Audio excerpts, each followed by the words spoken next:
So to start, can you tell me a little bit about where this whole idea came from? Did it start with the story or the character specifically? Probably started with the character, and then because it's a very character-driven piece to begin with, and I was big into antagonists. I wanted to write something that had I wanted to make the irredeemable person semi-sympathetic. And I was like, well, how are we going to go about that? Well, let's make the worst person that's ever been, the worst thing that's ever happened to the planet Earth, and pretend he's still alive, and how he would actually deal with that, and something like that. And not necessarily he's not always been the worst thing that's ever happened. He's had good times too, but I just wanted to play with the idea of is evil innate? Is it something you're just born with, or is it you're a victim of circumstance? And I just wanted to kind of play with that idea and just what would immortality do to you? Would that make you detached? Would that make you and all that jazz? Because it sounds awesome on paper. Yeah, totally. I can see hologram movies in 2098, but you're not gonna care. What was the elevator pitch for this? I imagine it must be ridiculous. That rambly, mumbly 12 seconds. I couldn't even imagine coming up with a log line for this. Well, it was easier when you were attached, because Henry Rollins eats people, and they were like, okay, cool, we're ready for that. That's what should be on the poster. that was pretty much it. The elevator pitch for this was it's about a character named Jack, who's an immortal cannibal, and he's kind of chronically depressed because he's an immortal cannibal. And then they're like, well, that's not a thing. And I'm like, I know, but I don't know how to pitch it. So how'd you go about getting the green light to get it made? Was it kind of the union of you two coming together that made it happen? Mostly, I would have to say so. Wow. I mean, that helped. We had a little bit of money and from our last projects, but it was just a shred of what the production budget would have been. And then and Adrian Stern gave us this big long list of actors they were really talented and could do it well, but I was like, yeah, I kind of wrote it with him in mind. Can we throw him in there? And then Adrian Stern was like, she wasn't huge, she knew your name. He was like, let me YouTube him, and she punching someone in the crowd during the Black Flag. So she was like, oh, okay, cool, and we sent it out, and you got back to us. Yeah, I read the script at the end of 2012. It was sent to me. It got to my office. And my old pal Heidi read it, and she said, you should read this, it is good. So I read it, and luckily I was in New York doing shows, he was in New York, being in New York. And the next day we got together, and I said, I like your script. I laughed. Is that cool? Because I didn't want to offend him, but I laughed all through it. Because the guy's funny, because he's just like, hey, all these things, everything's breaking out, he's just like, I just thought the undersell was so funny. He's so droll, or just kind of bored and depressed. And he doesn't hate people, he's just not that into them. I can totally understand that. And so I said, I get it, I'm in. And so I kind of signed on with him and his producer, pal Zach, and they went to work. And a few months later, they said, okay, it's going to happen. We do have the funding, or we have enough to where we can say the light is green. It's going to happen, so prepare, young man. And so I went in, I started preparing for that role months in advance. I read the script. I would do a thing where I'd read the script once. I'd read the first half one night, and the second half, and I'd read it over and over again. So by weeks in, I just kind of knew the whole film. I had memorized other people's lines. So I could just be his whole world. And by the time we were actually shooting it, I was really dialed in. And then he and I worked very hard together, getting the guy micromanaged. I said, well, would he do that? He's like, I don't know. I go, well, what did he do? Give me some backstory. Well, let's invent one. Let's, World War I, where was he? Yeah. Well, let's see. Are there any fun details like that you can share? Because it definitely made me wonder. I would totally watch another movie about this guy in some different time period. About what he's been doing for a while. He was eating kids in turn of the century China with Albert Fish for half a minute. He's been in the middle of some amazing slaughters of humans. Because there's some epic battles that were fought hand to hand where a lot of people die. He's had a taste of that. And he's been on the losing end of those, but he's not going to go down, so he just... He's done time in jail. Yeah. A lot of time in jail.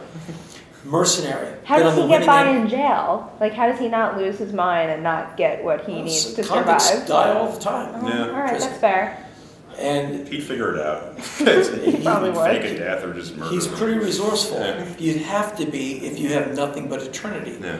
You're forced to become resourceful because you got nothing else to do but figure out how to get through the next.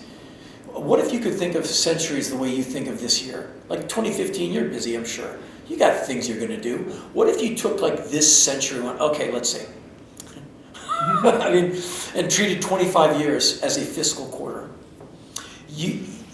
What would that do to your thinking? And so he's in a very interesting existential dilemma. And I took to that. I said, this is like a postmodernist, absurdist, tragic comedy. And like, few less syllables, but yeah. And so I just thought it was marvelous. And everything happened in the film like I hoped it would. In that everything was as vivid and as intense as I wanted it to be. Mm-hmm. There's some scenes that are just insane, violent and heavy and face to face and all this stuff. And what you hope for is to wrap out of those scenes and go, okay, whoa, we did it. Not like, I thought it was going to be bigger or something. Every one of those scenes was so satisfying. I go back to my little room I was renting. I go, man, that's so hit it. We did not lose today. Yeah, you went home not exhausted. I mean, you were physically exhausted, but you went home like, that was rejuvenating in a weird way. Yeah, we were doing, as you do, 12, 14 hours, no problem. To go back on the inventing his history thing, though, was your idea for the pottery thing? Like, because he has a line like pottery, and like, for you, it was like pottery, making pots for a while, is like 700 years of making pots. Yeah, pottery, I made pots. Who cares? Like, okay, weirdo. I feel like this guy's probably got a very special set of skills that we don't even know of. Like, who knows? I mean, he's probably got all these weird, like, centuries-old hobbies. Yeah, and also he's really awful. He's done and been witness to some really awful stuff. So he's not exactly a redeeming character. Yet every once in a while, he hits some analog beats. He's likes his daughter enough to want to save her. Otherwise, he's like, I don't kill her. Are you able to gauge that at all while you're on set performing? Because, I mean, you underplay the comedy. I mean, you really don't address it at all. He just is who he is. So while you're doing that, are you aware? Well, like, let this the audience will be think funny. it's funny. Mm-hmm. I can't acknowledge anything. I can't acknowledge my prowess with violence. I just have to show it. Like, utilitarian, like fast, everything's efficient. And we worked that out with the stunt guy. Yeah. There won't be any, there'll be like, because he saves time. Yeah. He's had centuries to get it right. And so we worked everything out to be really economic.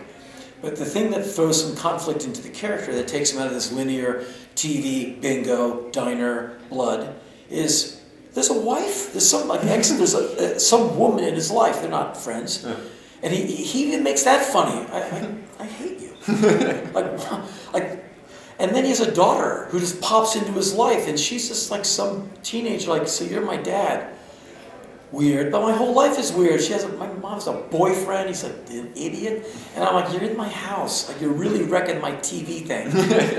And it's just, but he doesn't hate her.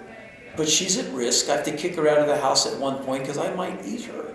And there were faint glimpses that you performed insanely well. When there's like a moment like it's impossible, but like family connection, like you reach for it. It's endearing and vulnerable. I was surprised about how warm I found the character, really? which kind of isn't really the point, but there's some like lovable quality to him that makes you want to follow him and root for him whole way through. He's kind of a victim of his own weird supernatural circumstances. Like, he would love to be able to have a white picket fence and then die in 80 years, but that's not what the cards tell him. He wants out. Yeah, he wants out. And there's a nice moment, Kate, who's Cara, the waitress, who's an amazing actress. Yeah. I walk her home. We just happen to, walk her home, and there's that one moment.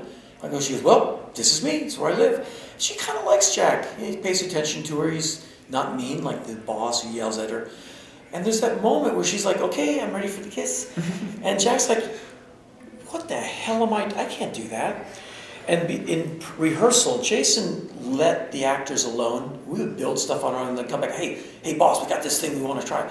And so with Kate, I'm not trying to tell her how to act. I said, let's hang on that moment a second more than either of us want to, where I almost, and let your face really, oh, here it comes, I got a guy. And I'm like, we have this, it's very tense, and it's at least a beat longer than we should have been. Mm-hmm.